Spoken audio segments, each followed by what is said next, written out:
The Secret Life of the Old Tree. Part 1. The Tree.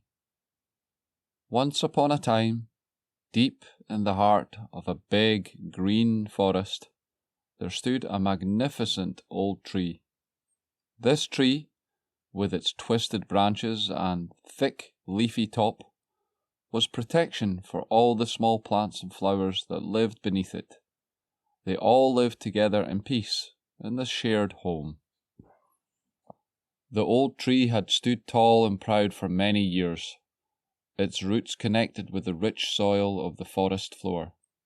It was loved by all other plants that lived in the forest, and loved by all the people who would walk there.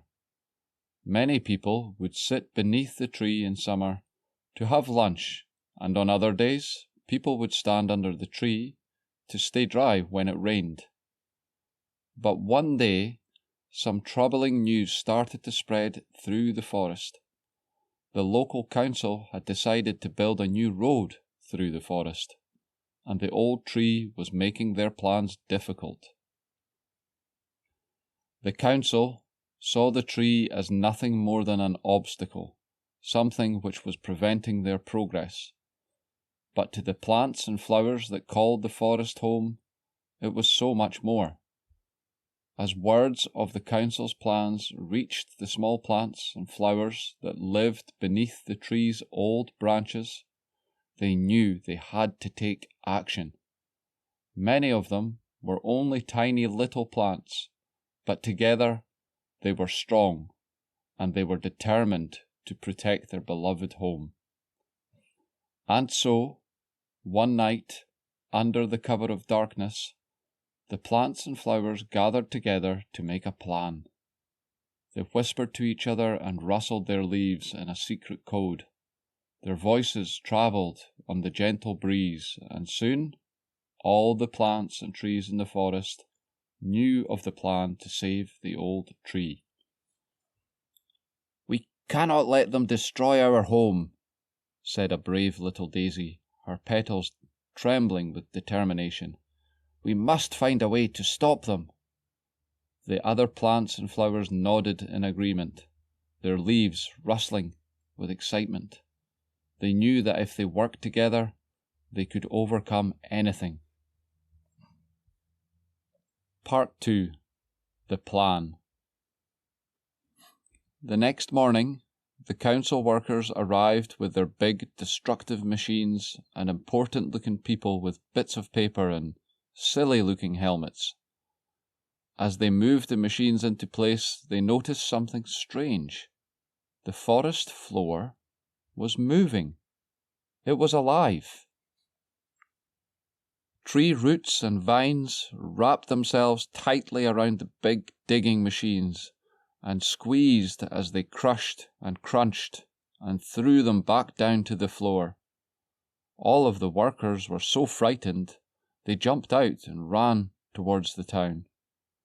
The earth opened up to create giant holes as the machines were pushed inside and buried.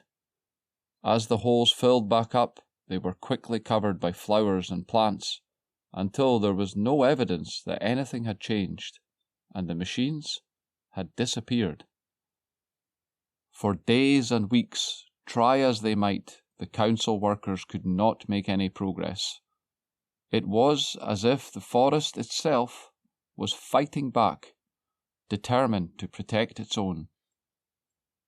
Frustrated, confused, and definitely scared, the council officials were defeated by the force of nature. And as they disappeared into the distance, they went back to their offices in their big grey buildings to try and find a different option. The forest would not allow itself to be destroyed. The plants and flowers let out a big cheer, with their leaves glowing in the sunlight. With the threat of destruction avoided, the old tree stood tall and proud once more, its branches reaching up towards the sky, and beneath its leafy top, the plants and flowers danced and swayed in celebration, grateful for the chance to continue living in harmony with nature. For years and years the old tree continued to watch over its leafy kingdom with pride, The people of the town also continued to enjoy the tree and the protection it provided. And as the seasons changed and the years passed by, the story of the old tree and its brave defenders became an old legend in the forest. It was always a reminder to all who passed through that when we work together to protect the natural world, anything is possible. For in the end, it is not the strength of the machines or the greed of the big business people that will win, but the pride and determination of those who call the forest home. And as long as there are plants and flowers willing to stand up for what they believe in, the beauty of the natural world will always endure. The end.